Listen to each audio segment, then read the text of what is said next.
সর্বপ্রথম প্রত্যেক মনুষ্য আত্মার পিতা পরম পিতা শিব পরমাত্মাকে আমার প্রণাম ভালোবাসা, এবং গুরুজনদেরকে আবার ভালোবাসা প্রণাম, আর ছোটদেরকে আমার ভালোবাসা জানি। আমি দু চারটি কথা বলবো। তো আজকে সব মানুষ কি হয়ে গেছে, কেউ দিল থেকে বলতে পারবে আমি সুখী? যে দিল থেকে বলবে আমি সুখ শান্তিতে আছি সে হাত উঠান। দিল থেকে সুখ শান্তিতে আছে সে হাত উঠান। কেউ সুখ শান্তিতে নেই? তো আজকে দুনিয়াতে সব থেকে বড় অভাব এখন শান্তি।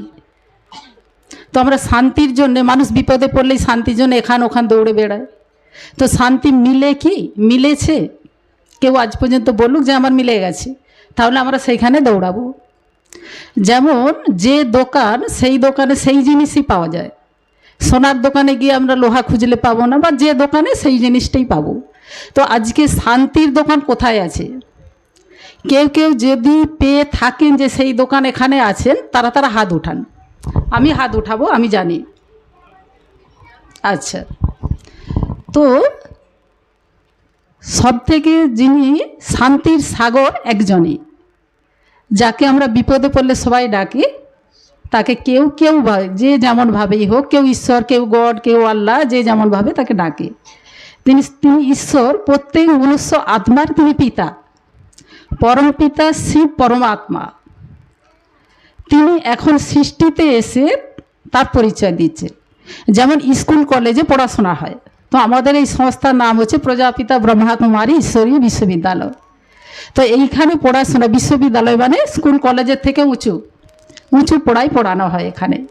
যেমন স্কুল কলেজে যে পড়াশোনা হয়, কেউ কি বলবে, কোনো বাবা মা, যে আমার ছেলে মেয়ে গোবেট থাকুক? সবাই কি চাইবে ভালো করে পড়াশোনা করুক? তো এইখানে প্রত্যেকের জিনিস, সেখানে যেমন টিচার আছে, সব ইংলিশ, ম্যাথামেটিক্স, সবের আলাদা আলাদা টিচার আছে। আর এইখানে টিচার স্বয়ং ঈশ্বর পরমপিতা পরমাত্মা। তিনি এখন এসে বলছেন যে তুমি কে? তুমি নিজেকে জানো আর তোমার ঘর জানো। আজকে যে অভাব যেটা দেখা দিয়েছে শান্তি, সেটা তোমার মিলে যাবে। কারণ শান্তির সাগর তিনি ডাইরেক্ট এসে এখন বলছেন যে তুমি আসলে কে? তুমি শান্ত স্বরূপ আত্মা। যেমন আমরা গাড়ি দেখি, গাড়ির ড্রাইভার চলে গেলে গাড়ি যে দাঁড়িয়ে রয়েছে, ড্রাইভার নেমে গেলে গাড়িটা আর চলছে না। তেমনি আমাদের শরীরকে চালানোর জন্য একজন যে আছে, তিনি হচ্ছে সুখাতি সুখ জ্যোতি স্বরূপ আত্মা। যেমন মানুষের বাবা মানুষের মতো দেখতে হয়, গরুর বাবা গরুর মতো দেখতে হয়, তেমনি আত্মার পিতা আত্মারই মতো দেখতে। তিনি এক জ্যোতি স্বরূপ লাইট, তিনি হচ্ছেন পরমপিতা শিব পরমাত্মা।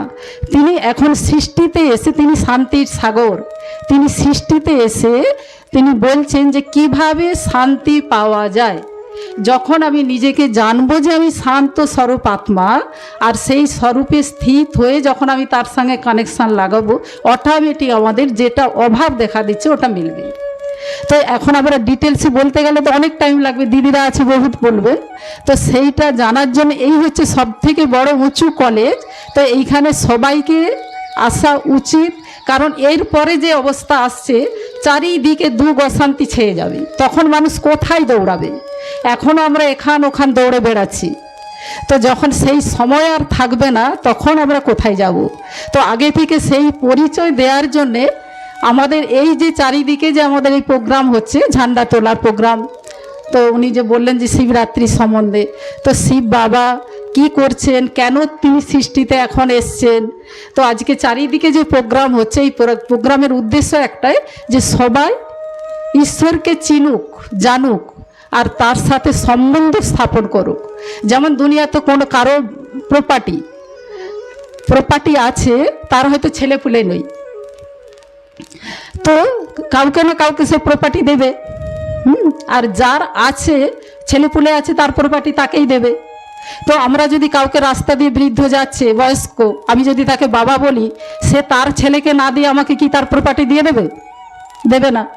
তেমনি ঈশ্বরকে সবাই জানে, জানে না, কিন্তু মানে যথার্থ রূপে কেউ জানে না। তো সেই ঈশ্বর যে আমরা সবাই বলি তিনি ঈশ্বর, আমরা সব এক পিতার সন্তান, তো পিতা যে তিনি, তাকে যথার্থ রূপে আমরা কেউ জানি না। যখন আমরা তাকে জেনে তার সাথে সম্বন্ধ স্থাপন করব, তার প্রপার্টি সব আমাদেরই হবে। কারণ ঈশ্বরের যে আমরা মহিমা করি কি, তিনি সুখের সাগর, আর আমরা সবাই দুঃখের সাগরে ভাসছি।